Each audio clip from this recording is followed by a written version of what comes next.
But I need my coffee. Where is that? Where did I set my coffee this time? Did you see it, Zach? I didn't.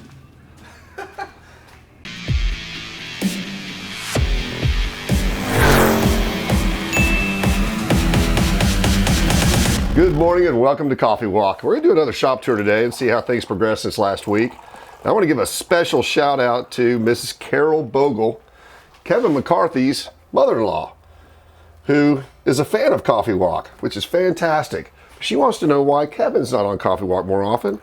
Well, I've asked Kevin more than 100 times and he doesn't want to do it, so maybe you have more power than I. We're also going to have a contest today.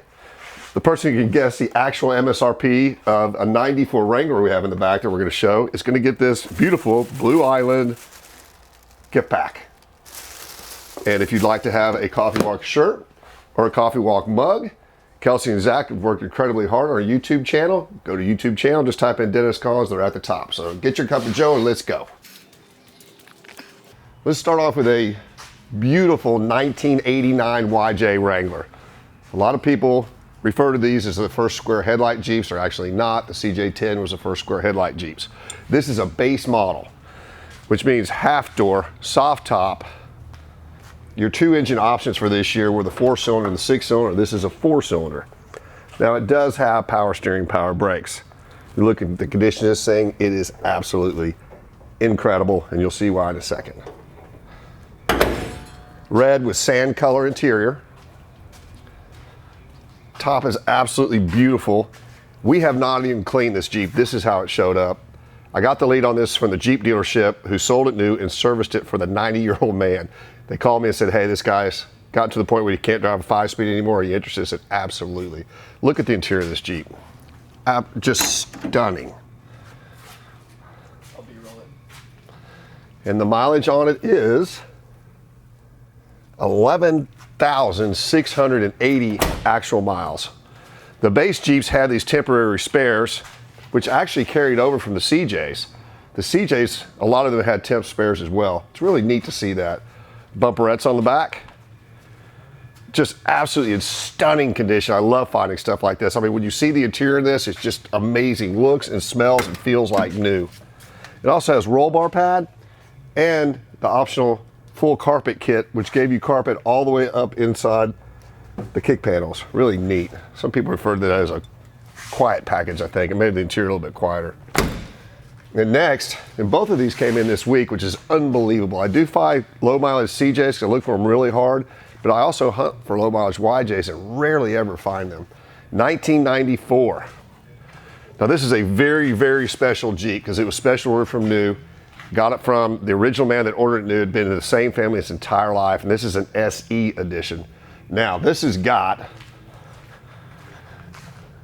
a world famous Jeep engine. Some people say it's the best motor ever built. Huge cult following for the 4-liter. Multi-port, fuel injected, one of the best motors out there. We have two customers that have over 400,000 miles on their motor that we have not rebuilt them, and we commonly see these with over 200,000 miles. Now this Jeep is highly optioned, so this is multi-port fuel injection, which is great, super reliable, but it's power steering, power brakes, AC, chrome package, side steps, and I absolutely love the white hardtop on a white Jeep. I think it looks fantastic. Upgraded since it's an SC, seats. So it flips forward, it's got recline.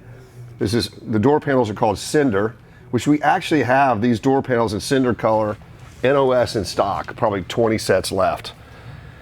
Here's what's really special about this Jeep, like I mentioned in CJs all the time, it's an automatic. Less than 20% were automatics. They were SPOs, still in the YJ, which was special order only, and a tilt wheel with air conditioning. Rear wiper on the hardtop, which is an option. These wheels right here are really difficult, really hard to get. These are the ones we normally don't have in the wrecking yard because these are the exact wheels used in the Jurassic Park Jeep. People have copied that Jeep so many times, they've used up all the wheels. They painted these red for those Jeeps. Chrome rear bumperettes. Just absolutely stunning. And this Jeep has 9,480 actual miles. power steering, power brakes, tilt, automatic, AC, hardtop, 4-liter SE. And the hardtop has never been off. And how can you tell that? These right here tell the service writer at the dealership when you take the top off, these break. So hardtop's never been off of it either. When we have not cleaned either of these Jeeps, these are how they came in. They've never been buffed, never been waxed, and you can kind of feel it. The paint's a little bit dead. Once we buff and wax these, they'll come up and be even crisper. Now let's look at a classic. But I need my coffee. Where is that? Where did I set my coffee this time? Did you see it, Zach? I didn't. I do this all the time. There is actually a contest sometimes of where did he leave his coffee. I actually don't know where I left it. I thought it was on the front of this Jeep.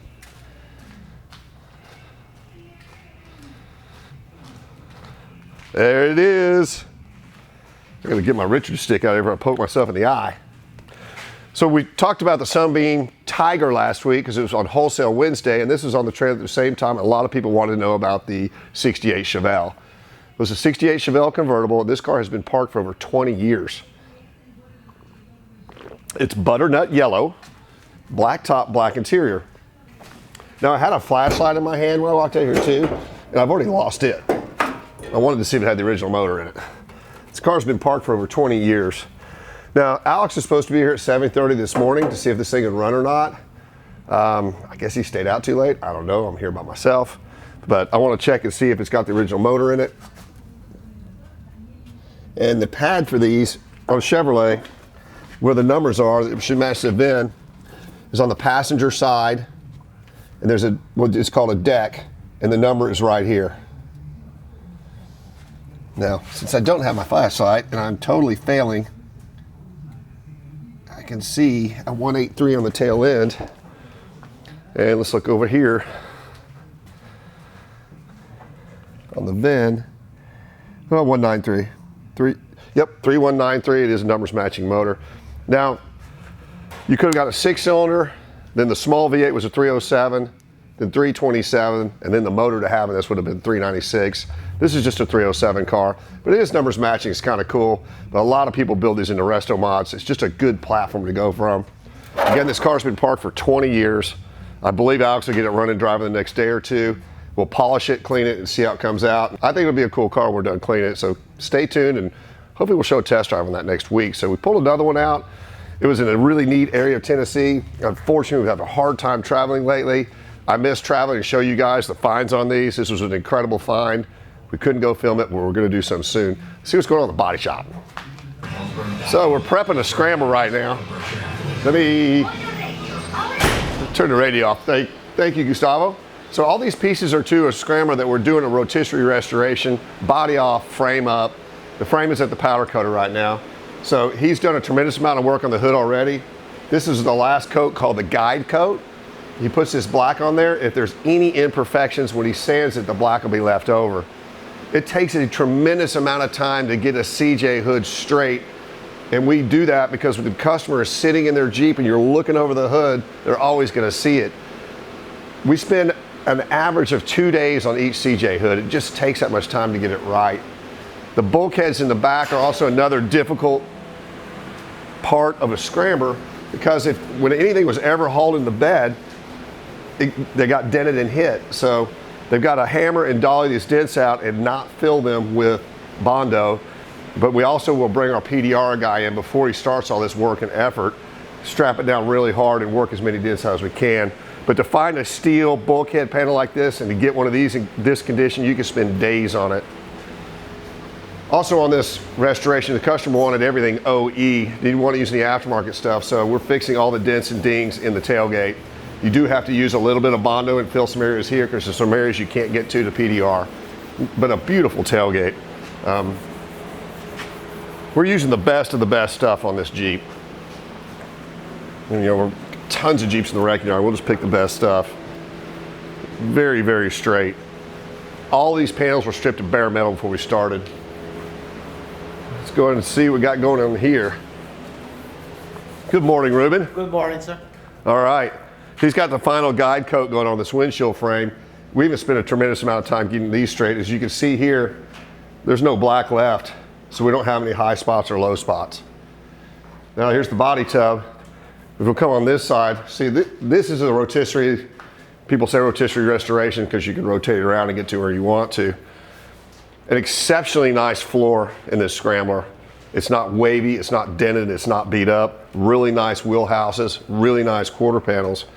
Now the most common area for a Scrambler to rust, even on one that's been in California, which is where this one came from, or Texas, are right here in the roll bar mount areas. Because there was no primer down there, no paint. They put the roll bars in them while it was still bare metal down there. Now these panels are available. This one is still in really good shape, and you won't be able to see this minor area here with the roll bar in it, and it's structurally very sound. It's just barely pitted. This one had a little bit of rust through, so we're going to replace that because we actually have these panels. This one right here is debatable. It seems very sound. Instead of going all the way around here and undoing all these welds, we'll probably just patch this very small area, grind it down, and once we're done, you won't even be able to tell. And I'll show you a big repair on both sides. Now, a lot of times what people do when there's some rust in the floor is they will go ahead and cut the entire floor out. Well, we don't do that unless it needs to be done, because it is not only is it a tremendous amount of work, but you're breaking apart a lot of factory spot welds that you got to get back just right. So this floor right here only had rust in this area. What we do is we cut out usually about a ½ inch to an inch further than the rust was, and take a new floor, which we have incredibly good reproduction floors now that are just on the money, make a template and just put that piece in. And then all the welds will be ground, minor body work, you will not be able to tell. Let's look at it from the other side. So this was all the way to bare metal as well. We've already got it in the black epoxy primer. As you can see, you cannot tell where the repair was done in here. And it hasn't even been painted yet. Now, another thing we do a rotisserie restoration like this, is the factory just barely blew any color on the bottom of it. I mean, it just misted it on. This will get base coat, clear coat on it. It'll just look fantastic. We did replace this one mount here, and we drilled it and spot welded it exactly where it was. This body mount wasn't rusted, but it was torn, and we didn't want to fix the tear. So when this customer looks at this Jeep, it's going to look as nice on the bottom as it does on the top. So remember, on the 94 white YJ, whoever gets the exact MSRP price of that Jeep, I mentioned all the options. You can try to figure it up.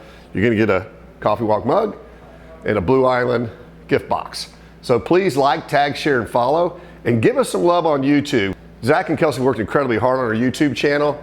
Type in Dennis Collins, subscribe, and you'll see how organized it is. You'll have a great day.